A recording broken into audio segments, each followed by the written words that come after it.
नमस्कार मित्रों, आज के व्याख्यान में हम हिंदी भाषा का उद्भव और विकास पर चर्चा करेंगे।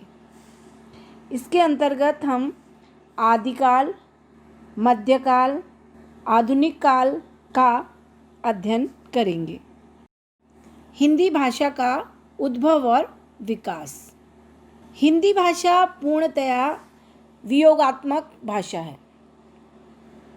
अपभ्रंश के उत्तरार्ध काल में इसका लगभग 40% स्वरूप स्पष्ट हो गया था, लेकिन एक स्वतंत्र भाषा के रूप में इसकी पहचान लगभग 1000 ईस्वी के आसपास स्थापित होती है।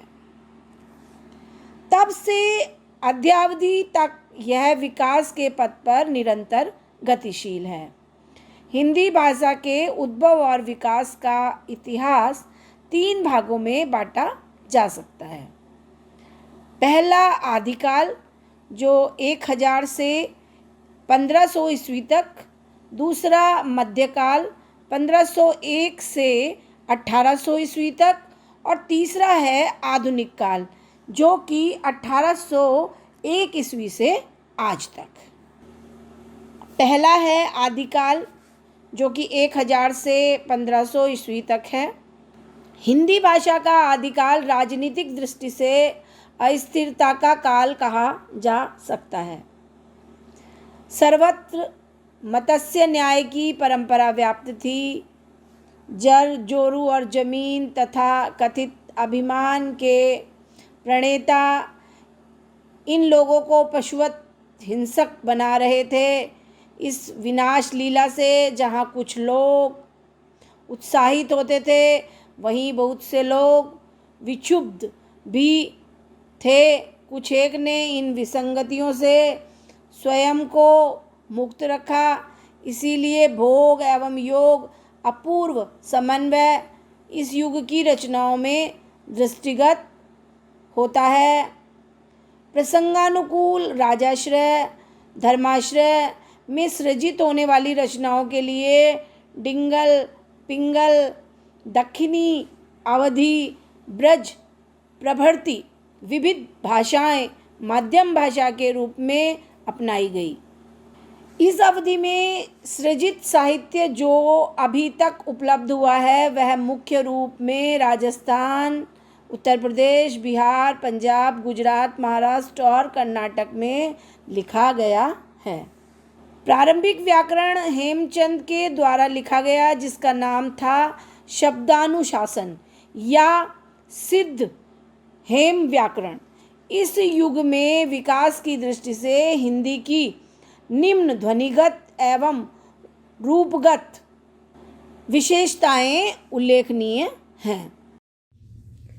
आदिकाल, इस युग में विकास की दृष्टि से हिंदी की निम्न ध्वनिगत एवं रूपगत विशेषताएं उल्लेखनीय हैं।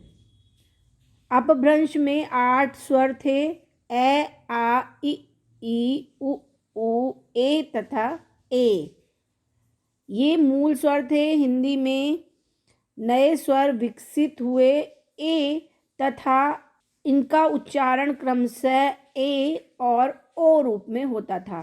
इन्हें संयुक्त स्वर कहा गया। अपभ्रंश में ई और ड़ व्यंजन नहीं थे, जो कि हिंदी में प्रचलित हुए। नह, लह, यह जैसे संयुक्त व्यंजन अपने पूर्व व्यंजन के महाप्राण के रूप में प्रचलित हो मूल व्यंजन बन गए। सहायक क्रियाओं एवं उपसर्गों को अलग प्रयोग से हिंदी की मूल विशिष्टता, वियोगात्मकता इसके प्रारंभिक काल में ही प्रभावी दृष्टिगत होने लगी। अपेक्षाकृत कम होते हुए नपुंसक लिंग शब्द धीरे धीरे समाप्त हो गए। वाक्य रचना का स्वरूप निश्चित हो गया। संस्कृत के शब्दों का प्रयोग धीरे धीरे बढ़ा तथा अरबी, फारसी, तुर्की तथा पश्तो के शब्द भी प्रचुर संख्या में अपनाए गए। दूसरा है मध्यकाल, 1501 ईस्वी से 1800 ईस्वी तक। यह काल हिंदी भाषा और साहित्य की उपलब्धियों को देखते हुए उसका स्वर्णकाल कहा जा सकता है। राजनीतिक स्थिरता, शांतिपूर्ण वातावरण एवं कलात्मक उत्कर्ष ने हिंदी भाषा एवं साहित्य के विकास में अभूतपूर्व योगदान किया। यद्यपि संस्कृत अब भी पांडित्य की प्रदर्शिका थी, किंतु प्रतिभागी एवं स्वाभिमानी संतों एवं भक्तों ने लोक बोलियों, विशेष रूप से ब्रज और अवधी को अपनाकर उसे भाषा के स्तर तक पहुंचा दिया। कृष्ण भक्तों एवं राम भक्तों, विशेषकर सूरदास और तुलसीदास के सुयोग से विकसित इन दोनों बोलियों ने अपनी रचनाओं द्वारा हिंदी साहित्य एवं शब्दकोश की प्रभुत श्री वृद्धि की। फारसी भाषा में संपर्क के कारण हिंदी में 5 नई ध्वनियाँ प्रचलित हुई, क, ख, ग, ज तथा फ। अ से होने वाले शब्दों में अ का उच्चारण समाप्त होने लगा, जैसे सम्राट, तथागत आदि। हिंदी का व्याकरणीय स्वरूप भी लगभग निश्चित हो गया। अपभ्रंश रूप या तो प्रचलन में समाप्त हो गए अथवा हिंदी के अपने बन गए। मुसलमानों से आत्मीयतापूर्ण संबंध स्थापित होने के कारण उनकी विविध भाषाओं अरबी, फारसी, तुर्की, पश्तो आदि के लगभग 6000 शब्द हिंदी में अपना लिए गए। हिंदी भाषा की वियोगितात्मकता लगभग पूरी हो गई और परसर्ग तथा क्रियाओं आदि का अधिक से अधिक स्वतंत्र प्रयोग होने लगा। सूरदास एवं तुलसीदास के साथ साथ रीतिकालीन आचार्यों के कारण जहाँ हिंदी में प्रचुर मात्रा में तत्सम शब्द सम्मिलित एवं प्रचलित हुए, वहीं संत सूफियों या मुक्तक परंपरा के रचनाकारों के प्रभाव से तद्भव एवं देशी तथा देशज शब्दों का भी प्रचुर प्रयोग हुआ। व्यापारिक उद्देश्य से भारत आने वाली विभिन्न यूरोपीय जातियों से संपर्क के कारण उनकी भाषाओं पुर्तगाली, स्पेनिश, डच, फ्रेंच तथा अंग्रेजी शब्दों का प्रयोग प्राय हिंदी के अपने व्याकरण के अनुसार प्रचुर मात्रा में होने लगा। तीसरा है आधुनिक काल, 1801 ईस्वी से आज तक। इस अवधि को खड़ी बोली हिंदी का काल कहा जा सकता है। साहित्यिक दृष्टि से ब्रजभाषा और अवधी एक तरफ जनमानस से दूर होकर विशिष्ट वर्ग की भाषा बन गई, तो दूसरी ओर हिंदी प्रदेश की अधिकार करने वाले अंग्रेजों ने अपनी प्रशासनिक गतिविधियों की स्वीकार्यता हेतु 1800 ईस्वी से ही खड़ी बोली को संरक्षण प्रदान करते हुए अपना लिया। यद्यपि साहित्यिक क्षेत्र में कुछ दिनों तक खड़ी बोली गद्य विधा और ब्रजभाषा पद्य विधा का माध्यम भाषा न रही, लेकिन धीरे धीरे राष्ट्रीय चेतना की व्यापकता, राजनीतिक घटनाओं, सामाजिक जागरण और प्रेस के अस्तित्व में आने के कारण खड़ी बोली साहित्यिक सृजन की एकमात्र भाषा बन गई। फोर्ट विलियम कॉलेज के भाषा विभाग के अध्यक्ष गिलक्राइटिस ने खड़ी बोली हिंदी के विकास के बंग भंग के परिणाम स्वरूप उत्पन्न हुए 1905 ईस्वी के स्वदेशी आंदोलन की रचनात्मक भूमिका को भी अस्वीकार नहीं किया जा सकता। हिंदी भाषा के क्षेत्र के विशिष्ट जनप्रतिनिधियों ने भी खड़ी बोली को एक स्वर से स्वदेशी यानी संपर्क भाषा के रूप में स्वीकार किया। फलतः हिंदी के विद्वानों एवं रचनाकारों के समक्ष उसे एक विशिष्ट भाषा के रूप में प्रतिष्ठित करने की चुनौती उपस्थित हुई। इसे उन्होंने पूरे मनोयोग से स्वीकार कर हिंदी से जुड़ी राष्ट्रीय अपेक्षाओं की पूर्ति कर दिखाया। इस दृष्टि से आचार्य महावीर प्रसाद द्विवेदी का नाम अग्रगण्य है, जिन्होंने खड़ी बोली हिंदी एवं उसके माध्यम से लिखी जाने वाली रचनाओं का परिष्करण एवं परिमार्जन करके छायावाद के आगमन तक उसे हर दृष्टि से सक्षम भाषा बनने का सुयोग प्रस्तुत किया।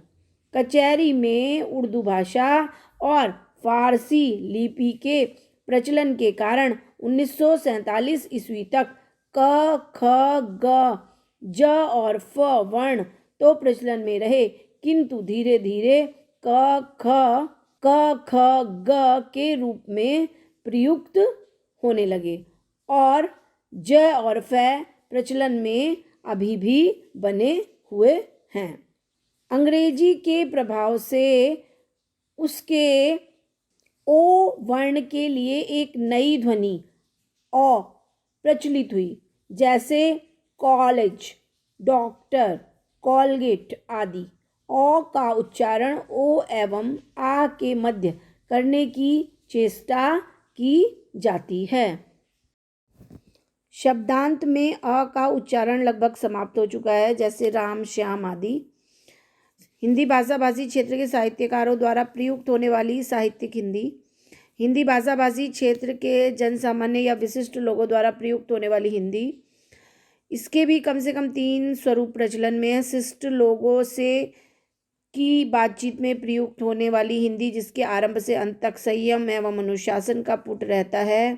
पारिवारिक धरातल पर प्रयुक्त होने वाली हिंदी, जिसमें थोड़ी उन्मुक्तता और थोड़ा अनुशासन तथा संयम का पुट रहता है, एवं मित्रों तथा समन्वयकों के मध्य बातचीत में पूर्ण उन्मुक्तता के साथ प्रयुक्त होने वाली हिंदी, जिसमें अनुशासन या संयम का सर्वदा अभाव होता है। शासन, विज्ञान, उद्योग, व्यापार, चिकित्सा तथा अन्य प्रमुख क्षेत्रों का माध्यम भाषा के रूप में प्रयुक्त होने के कारण हिंदी भाषा में प्रयुक्त पारिभाषिक शब्दों का समन्वय हो रहा है।